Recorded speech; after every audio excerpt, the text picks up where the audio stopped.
Assalamualaikum warahmatullahi wabarakatuh. Salam sejahtera buat sahabat Kang Asep Hidayat semua dimanapun berada. Baik, perjumpaan kali ini Kang Asep akan melanjutkan kembali kisah yang sebelumnya, yaitu Pelet, karya Kang Asep Hidayat sendiri. Langsung saja ke bagian ceritanya. Namun seperti biasa, yuk kita membaca. Bismillahirrohmanirrohim. Inilah selengkapnya. Mendengar teriakanku, Ajis yang terus berjalan seketika membalikkan badannya dan langsung berlari menghampiriku.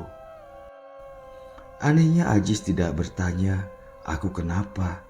Ia hanya meraih tangan kananku dan berusaha menarik tubuhku untuk kembali berjalan. Singkat cerita, akhirnya kami tiba di sebuah pondok reot, tepat di atas bukit itu, dengan di sekelilingnya pepohonan besar dan tinggi, serta akar-akar pepohonan yang menjuntai laksana ular-ular piton siap menerkam siapa saja yang mendekat. Bentuk pondok itu panggung yang lumayan tinggi, gelap, seakan tidak berpenghuni. Ajis terus memegang tanganku dan melangkah mendekati pondok itu. Lalu aku diperintahkan untuk menaiki tangga masuk pondok itu terlebih dahulu. Tentu saja aku menolak, namun Ajis seperti berubah sikapnya, menjadi sosok yang tegas hingga aku tidak berani untuk membantah ucapannya. "Ayo, cepat naik," ucapnya kepadaku. Dengan lutut terasa gemetaran, aku mulai menaiki anak tangga yang terbuat dari kayu bulat seukuran tangan orang dewasa. Di teras pondok itu, tepat di depan pintu, Ajis mengetuk dan memanggil pemiliknya. "Nek, aku datang membawa temanku. Dia meminta bantuan sama nenek." Demikian ucapnya. Tak menunggu lama, terdengar suara jawaban seseorang dari dalam. Suaranya serak, sungguh membuat sekujur tubuhku meremang. Serasa aku ingin balik kanan dan terjun untuk kabur. Namun tangan Ajis menggenggam erat tangan kananku. "Masuklah, pintu tidak aku kunci." Demikian suara dari dalam menyuruh kami untuk masuk. Ajis membuka pintu dengan perlahan. Kedua mataku langsung tertuju ke dalam pondok reot itu. Aku tidak dapat melihat dengan jelas karena hanya remang cahaya pelita kecil saja. Tercium aroma kemenyan menyeruak di rongga hidungku, membuat kepalaku seketika terasa sangat pusing. Akhirnya kami berada di dalam pondok itu, duduk bersila. Tiba-tiba saja, "Sedap betul budak ni. Pandai engkau bawa untukku, Jis." Terdengar lagi suara serak tadi. Seketika kedua mataku tertuju ke sumber suara itu. Dek, jantungku kembali serasa berhenti berdetak. Di saat kedua mataku tertuju ke sudut gubuk yang gelap itu, perlahan seseorang beringsut maju ke bagian tengah ruang itu, di mana terdapat sebuah pelita serta dupa yang terus mengepulkan asap menyan yang terbakar. Seorang nenek-nenek sangat tua, berambut panjang dan putih dibiarkan tergerai begitu saja di lantai. Nenek itu tidak menggunakan pakaian sama sekali. Hingga bagian dadanya menjuntai begitu saja hingga mengenai kedua pahanya yang tengah bersila. Tubuhnya kurus kering, mulutnya tersenyum kepadaku. Ya Tuhan, bagiku itu bukan senyuman, melainkan seringaian. Memandang wajah nenek seram itu, aku merasa tidak asing. Tapi di mana ya aku pernah melihatnya? Sementara di tengah pikiranku berkecamuk, tak henti pula sang nenek seram itu tertawa kecil. Walau saat itu tidak ada yang lucu. Tiba-tiba saja sekujur tubuhku kembali meremang. Astagfirullah. Aku baru ingat. Ya, nenek seram yang saat ini berada di hadapanku, dialah sosok yang telah membuat aku ketakutan ketika di bawah pohon itu. Tak salah lagi, demikian pikirku berkecamuk.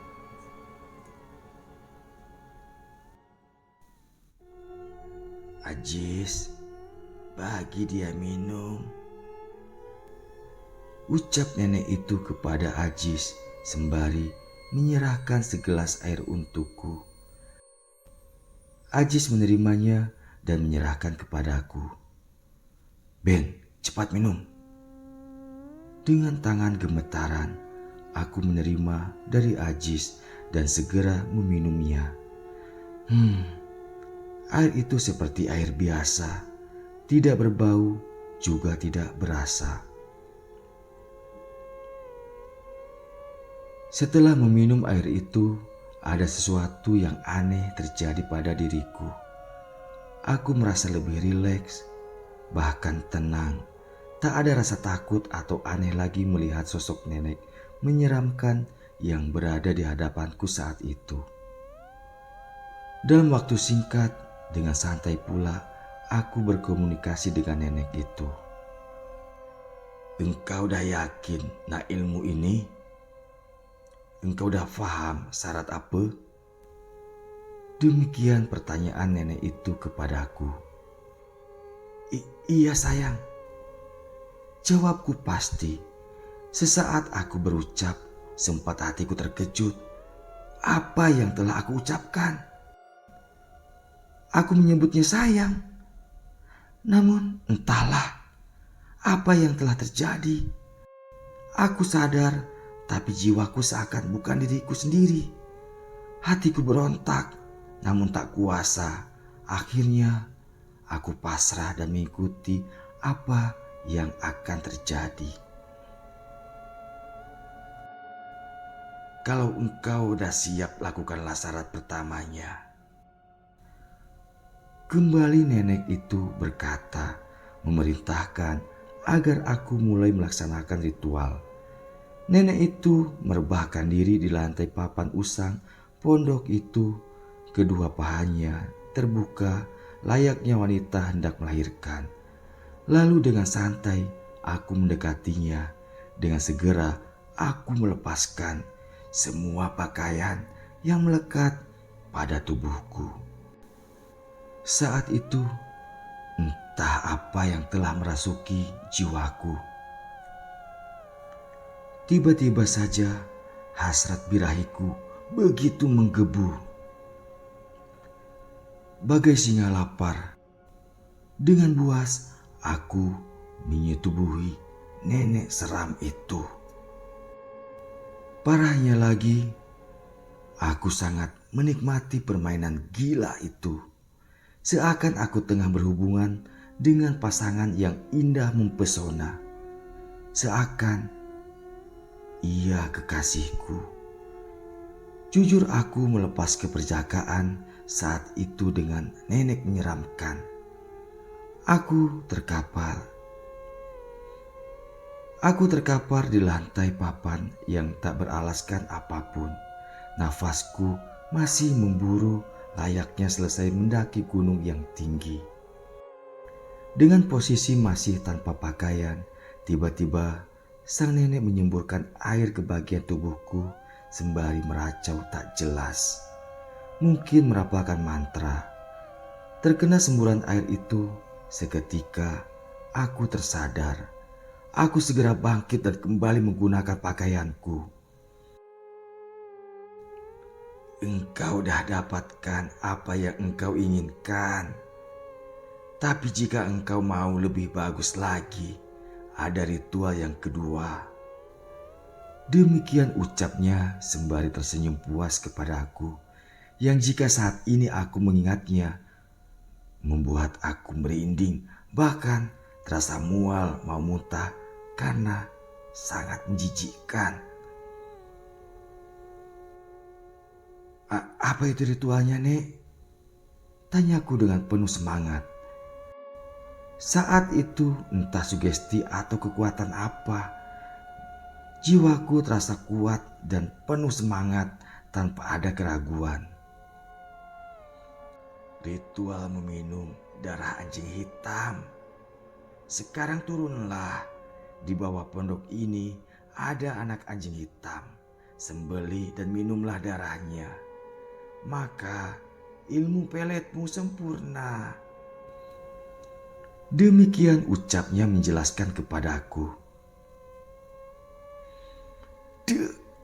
Mendengar syarat ritual itu, jantungku berdetak hebat.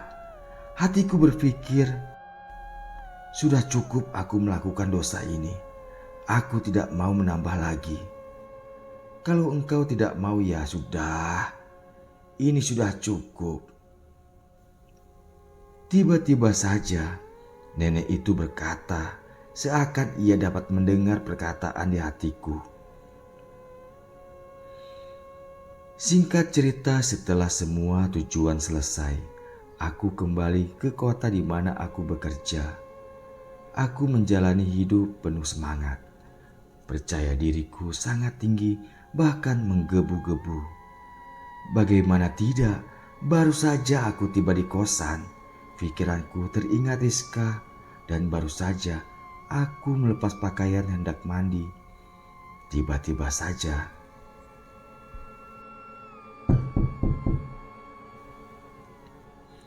Assalamualaikum.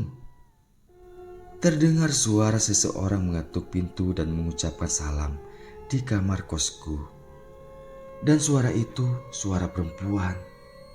Dengan menggunakan sehelai handuk, aku membuka pintu kamar. Rizka, ada apa, Dek? Kok tiba-tiba saja ke sini? Aku tergagap karena sungguh aku merasa terkejut. Di hadapanku saat itu Rizka tengah berdiri. Enggak ada apa-apa, Bang. Aku cuma kangen abang saja. Jawabnya santai sembari masuk ke dalam kamarku dan duduk di tepi ranjang. Aku bingung dan merasa takut karena ada seorang perempuan masuk ke dalam kamar. Entah siapa yang memulai. Kami dirasuki setan yang akhirnya kami melakukan perbuatan dosa besar. Astagfirullah, ampunilah dosaku ya Allah. Sejak saat itu perbuatanku semakin parah. Aku menjadi sosok laki-laki yang liar, bahkan dapat dikatakan bejat. Aku berkelana dalam nafsu setan. Entah sudah berapa banyak aku melakukan dosa itu. Hingga akhirnya aku bertemu dengan seorang gadis cantik yang membuat hatiku luluh. Seakan ilmu pelet yang aku miliki tidak berlaku padanya. Semakin aku berusaha mengejarnya, semakin sulit pula aku untuk mendapatkannya. Aku penasaran, bahkan aku merasa gila karena pikiranku terus memikirkannya. Namun sepertinya aku takkan pernah bisa untuk mendapatkan gadis cantik itu. Suatu malam aku memutuskan untuk tidak keluar dari kosan, walau hanya untuk mencari makan. Selepas sholat fardu maghrib, aku tak beranjak dari sejadah. Aku membaca Al-Quran, aku sholat tobat dan berzikir. Aku bersujud menangis memohon ampun kepada Allah, Sang Maha Pengampun. Aku sangat hina, aku sangat kotor. Entah sudah berapa kali aku melaksanakan sholat tobat, Entah sudah berapa lembar aku membaca Al-Quran, hingga aku sempat memohon dalam doaku kepadanya. Ya Allah, yang Maha Pengampun, ampunilah segala dosa-dosaku. Terimalah tobatku. Berikanlah aku kesempatan untuk bahagia dan kembali ke jalan-Mu. Ya Allah, aku mencintai seorang perempuan dan aku berjanji akan meninggalkan segala hal yang Engkau murkai. Demikian doa dan pintaku kepadanya. Lalu aku tertidur pulas, mungkin karena aku kelelahan. Pagi itu seperti biasa kegiatanku ngantor. Di kantor tubuhku terasa lemah, tak bersemangat. Aku memilih berdiam diri di masjid yang ada di area kantor, membaca Al-Quran hingga selepas waktu sholat fardu zuhur. Aku masih duduk di masjid membaca Al-Quran. Tiba-tiba saja, Bang Beni, ada seseorang memanggil dari belakangku. Perlahan, aku palingkan muka, memandang ke sumber suara. Seketika jantungku berdebar hebat, tubuhku gemetaran. Nia, ucapku bergetar. Ya, di dekatku saat itu ada Nia, perempuan yang selama ini aku suka dan aku cinta. Perempuan yang benar-benar membuat aku menyesali segala dosa yang telah aku lakukan selama ini. Ada apa, Dek? Tanyaku kepadanya. Setelah sedikit aku dapat menguasai diri. Bang, teruslah bertobat ya pada Allah. Jika abang benar-benar bertobat, jangan karena aku, dan jangan pikirkan aku. Aku akan menunggu hingga abang benar-benar kembali ke jalan Allah. Demikian ucapnya kepadaku. Mendengar ucapannya, jujur aku merasa hina. Aku merasa jijik dengan diriku. Namun di sisi lain, aku merasa bagai disiram air yang sangat menyejukkan jiwaku. Tanpa terasa butiran bening mulai menetes dan mengalir di pipiku. Aku menangis di hadapan Nia. Aku tidak menjawab ucapannya. Aku hanya mengangguk serta mengucapkan banyak terima kasih kepadanya. Terima kasih ya, Dek. Kamu sudah mengerti abang. Beri kesempatan buat abang bertobat dan memperbaiki diri ya. Demikian ucapku. Iya bang. Ya semangat ya. Jawabnya singkat sembari tersenyum dan beranjak meninggalkan aku sendiri di dalam masjid itu. Proses tobatku semakin semangat karena aku mendapat bimbingan dari seorang ustadz. Perlahan aku merasa lebih baik. Hubungan aku dan Nia semakin dekat. Bahkan aku telah menjumpai kedua orang tuanya. Singkat cerita, akhirnya aku menikah dengan Nia, wanita yang aku cintai. Dia seprofesi denganku. Dan alhamdulillah, saat ini kami telah dikaruniai 4 orang buah hati dan kami hidup rukun dan damai. Ternyata kebahagiaan sesungguhnya hanya dari Allah. Tidak perlu mencari kebahagiaan yang kita dapatkan dari hal yang salah.